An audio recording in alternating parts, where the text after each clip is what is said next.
পর্দার আড়ালের আম্মা জানেরা, বোনেরা, ও বৃদ্ধ বাবাজি, আল্লাহ দয়া করে কোরআনের বাগানে নিয়ে আসছে, তুমি বাহাদুরি করে কেউ আসতে পারো নাই।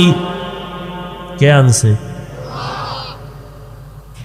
আমার মাওলায় দয়া করে ঢুকায় দিছে। কান্না নিয়ে তওবা না করিয়াই ময়দান ছাড়িও না রে বাবা।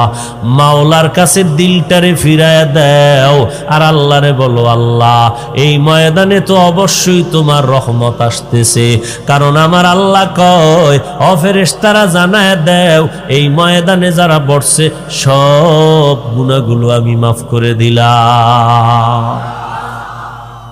या इलाही तू मेरा माबूद है, या इलाही तू मेरा माशूक है, या इलाही मुझसे मुझको दूर कर, ताकि देखो मुझ में तुझको एक नजर। সাহায্য ছাড়া চলা যাবে না। জান্নাতের টিকিট যদি নিতে হয় জমিনে বসিয়েই জান্নাতের টিকিট রেডি করো, তবে একা একা পারবা না। জান্নাতের পথে যদি তুমি অগ্রসর হতে চাও, দুনিয়া নামক এই জমিন পারাইয়া জান্নাতের দরজায় যেতে হবে। কিন্তু একা একা পারবা না, অন্যের সাহায্য লাগবেই লাগবে। কেন? এই কেনর জবাব শুনেন। এতক্ষণ আলোচনায় যা বুঝলাম সাহায্য ছাড়া চলা যাবে, কেন সাহায্য লাগবে? এর একমাত্র কারণ, আমরা দুনিয়াতে জন্ম নিয়েছি দুর্বল অবস্থায়।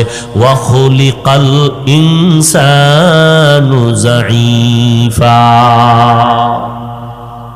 আল্লাহ বলেন, আমি ইনসান জাতি বানাইলাম বড় দুর্বল করে। আমাদের মতো দুর্বল কোনো প্রাণী নাই। মশা আমাদের থেকে শক্তিশালী, আমরা মশার কাছে দুর্বল, পিপিলিকার কাছেও দুর্বল, বাতাসের কাছেও দুর্বল, আলোর কাছেও দুর্বল, অন্ধকারের কাছেও দুর্বল, খানার বেলায় দুর্বল। একটা মশায় যদি হরতাল ডাক দিয়ে আমগোর সাথে রাগ করে বলে, একটা আদম সন্তান ঘুমাতে দিব না, আমাদের কপালে আর ঘুম হবে না। এত দামি মশারি কিনলাম, এর বড় ভিতরে মশার গানের আওয়াজ। কি ভাওয়ার এই মশার, নমরুদ্দের পর্যন্ত কাট করে লাইছে।